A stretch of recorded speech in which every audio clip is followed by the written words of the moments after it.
Hi, today is about the journey that I went through becoming an architect. So at the age of 16 in Mayo College Ajmer, my school, I was awarded the best artist of the school, and I always thought that I will be an artist. And those very summer holidays after the age of 16, I happened to read the book The Fountainhead by Ayn Rand, and that introduced me to architecture and showed me that art, while it's something that you put on a wall and you admire, architecture is art that you live in, that breathes, that changes people's lives. So it's something that has far more reaching effects than mere art installations and art on the walls. So I just finished junior college in St. Xavier's College, Mumbai, and at that time I decided that it would be nice to work in an architect's firm and to understand that is architecture like the book Fountainhead by Ayn Rand, is it so interesting in reality? So I asked around, and through various contacts with my dad and dad's friends, I found that there was this architect who had just started his office and it was just 8 months old. So I was recommended by my dad's friend, Mr. Subhash Gogia, to join Hafiz. And at the age of 18, that was my 18th birthday when I walked into his office for the first time. And there were only 4 people there before me. And that's how I started. And it was very interesting that even though I had no experience in architecture, I was not a student of architecture, I had only finished science in junior college, I was made to go on sites. So I understood how interior sites function, what are the kind of details that are required to build an office, to build a house. And then later I started working on drawings for housing complexes, even for a small hotel. And all of this I did in the 3 months prior to actually joining architecture college. In fact, when I went for the interview, I clearly remember, I went for the interview with this huge bunch of drawings, because that time all drawings were hand drawn, so they were all real blueprints. And these blueprints, when you spread them, are like as big as this table, 6 feet long, 8 feet long in some cases. And I still remember the nonplussed look on the principal's face when he said, why are you showing me these drawings? I said, sir, I have done these drawings. He said, it's not possible. You're not even an architect. You've come to join the college and you couldn't have made all these drawings. So I told him, sir, this is a letter, and I've made all these drawings in the past few months, and you can see it, and I'm working with a student who's from your college, who's passed out a few years ago. Those first few months working in an architect's office was so amazing, I can't explain it in words. And I still remember on my very first day, Hafiz tells me, do you see this whole cabinet of books? So I say, yes, sir. He said, I want you to read all of them. I said, can you imagine going through 400 books? So I was so nonplussed, and he said, no, you have to read all of them. And whenever somebody goes on site, you go with them, see the site. If you have questions, come back and ask me. So initially, while I was working in the office, all the other 4 people before me were, of course, senior and graduated architects. So they gave me all the really small work to do, like that time they were all hand-drawn drawings, and they were drawn with rotary pens and ink. So they would say, okay, this toilet needs to be changed, scratch this out, and you had to scratch it out with a blade. So they would give me all these small corrections to be done. And it was actually quite frustrating, but I wanted to be able to do a real drawing, so I did them as fast as possible. I said, how many will they give me? So they kept giving me, and there was a period when I had finished all corrections, and then they had to give me an actual drawing to do. So, and then that's when I started making proper drawing. So I remember one day, it was a Saturday, and Hafiz looks at me and asks me, so Sanjay, what are you doing tomorrow? So I said, he said, generally what do you do on Sundays? So I said, on Sundays I meet friends, watch some movies. He said, there's a whole life for that. On Sundays, go out, go through, take buses, trains, whatever you have to, go to construction sites. Any construction site, doesn't matter. We don't have so many construction sites, but any construction site that you see work going on, stop there, go inside, look around you, see what is happening. If anything you don't understand, come back and ask me. So I actually did that. And I went to every building that was under construction in that whole area from Haji Ali up till Nariman Point. So I knew which architect was doing the planning, what is the stage of that building, how foundations were done, what is piling, what is open foundation. So by the time I started College of Architecture in the first year, I had already managed interior sites through Hafiz's office. I had made drawings for housing complexes, working drawings for construction. I had literally done most kinds of work that an architect needs to do prior to joining college. And that somehow made the understanding so much better of everything that you visualize. Because at the end of the day, architecture is all about visualizing in 3D what you're drawing on paper or what you start with. And that whole translation to 3D was so easy that you would understand everything very clearly. And I still remember that there were seniors that time, fifth year students, who came and said, who is this person working in the first year? And I was told that, are you crazy? You've been working from first year onwards, your thoughts will get all channelized into one direction only and you will never be able to think with an open mind as an architect. But on the contrary, working together through all 5 years of college, along with college, was one of the best experiences, because what happens is, in college everything is theoretical and hypothetical. And then half the day you spend in college and the other half you spend doing reality. So when you actually sketch something or design something in college, you know that this is possible to get constructed, whereas the rest of the students were doing some imaginary things that would never be able to get constructed in the first place. So that whole marriage of practical knowledge along with the theoretical knowledge worked really well in terms of understanding architecture, understanding how spaces react, how people react to spaces. So I've been speaking to students, and students say that, how did you manage working and doing college simultaneously for 5 years? It was not just working and doing college for 5 years, it was also doing private jobs simultaneously. There were 3 streams of activities happening simultaneously. So literally, Monday morning 7:30 to college, 1:30 you leave to go to office, you return from office at 9:30, then you start working on your submissions for college. Every Saturday night I would take an overnight train and go to Gujarat, where I had got my personal projects going on. Sunday night I would take the train to come back, and Monday morning back to college again. So working non-stop 7 days a week, every night a late night literally. But that's what made the difference. I wouldn't go back and do it any other way.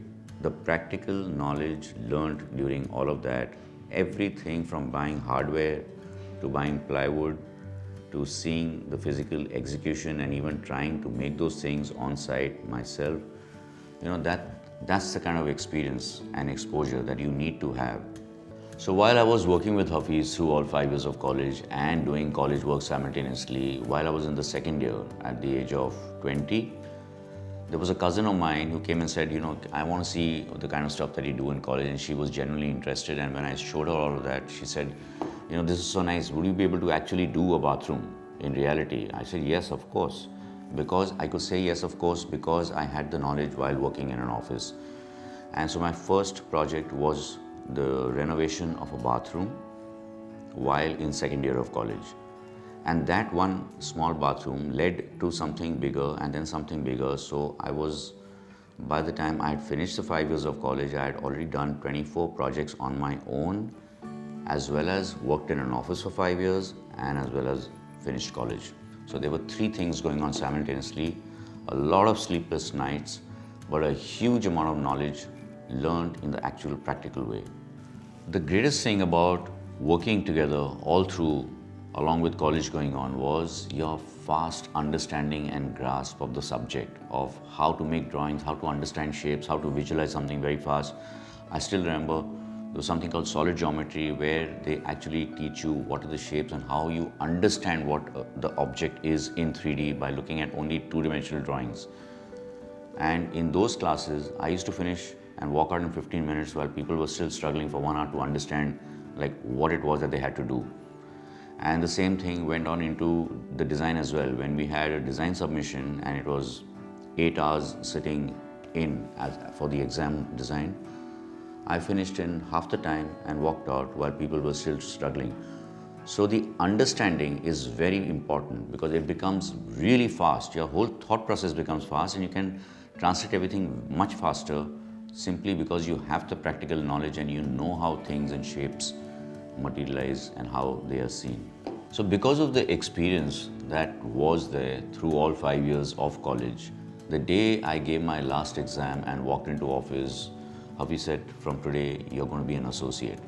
a 10% associate on all the projects that you handle. I mean, that is something amazing. At the age of 23, you become an associate on the projects that you handle in an architect's office. So one day while I was working in Hafiz's office, I get this call from a perspective artist called Avinash Gokhale, who that time there were no 3Ds because 3Ds had not started as yet.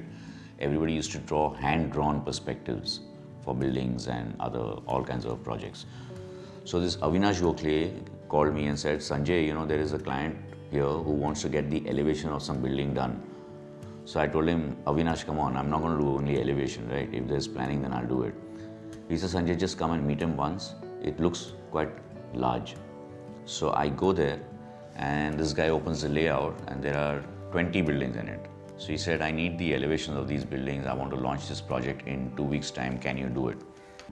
So my first reaction was like, wow, like a whole 18 building layout to do. Yes, it was not planning, and he explained to me that plans had already been approved, and if one has to go back to get plans reapproved, it will take another 6 months, and he didn't have that much time to wait.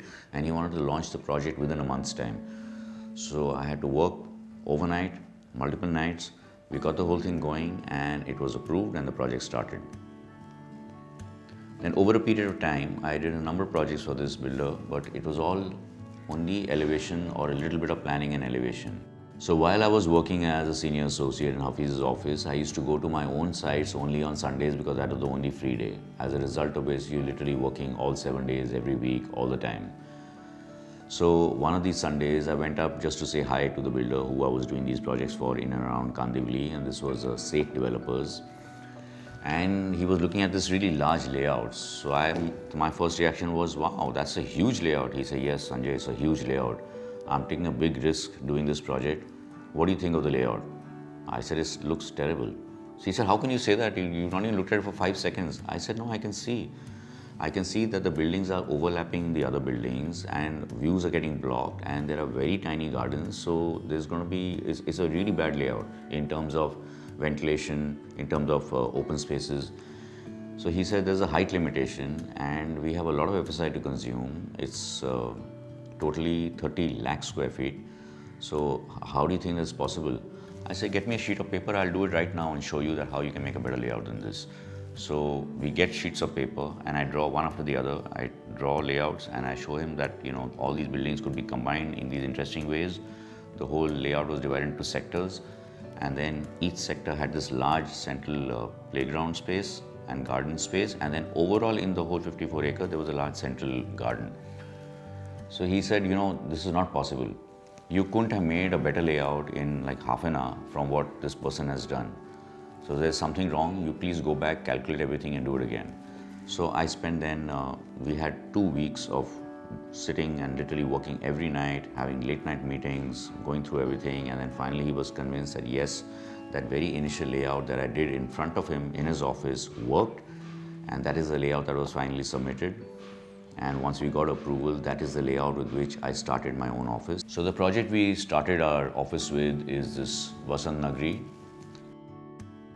So we had done a huge amount of study, and this is the overall way the layout was planned. All the internal roads, a large central park in the center, and then all of these sectors, each one opening into gardens of their own. And this is a view of the model, and those are the finished buildings. So you can see how even though they're just ground plus 3 buildings, but all of them look into these large garden spaces. So this was the project that we started our office with. So the important thing in this is that I was able to sit across a client, look at a layout, and within half an hour sketch a much better layout that worked better for the future inhabitants of that 54 acre township. And 54 acres with 81 buildings in it. All the calculation and the open spaces and drawn to scale right in front within half an hour.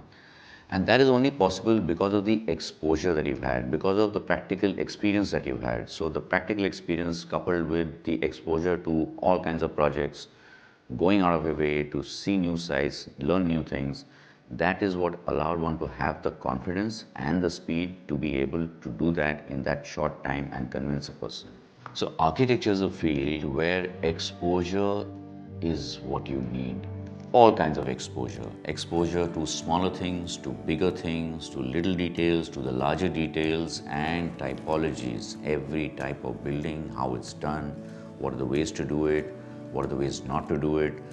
And all of this, the practical experience, along with the theoretical experience that you get in college, together, simultaneously makes all the difference. So it's really important to work while you're in college, because the experience is unlimited and unbelievable.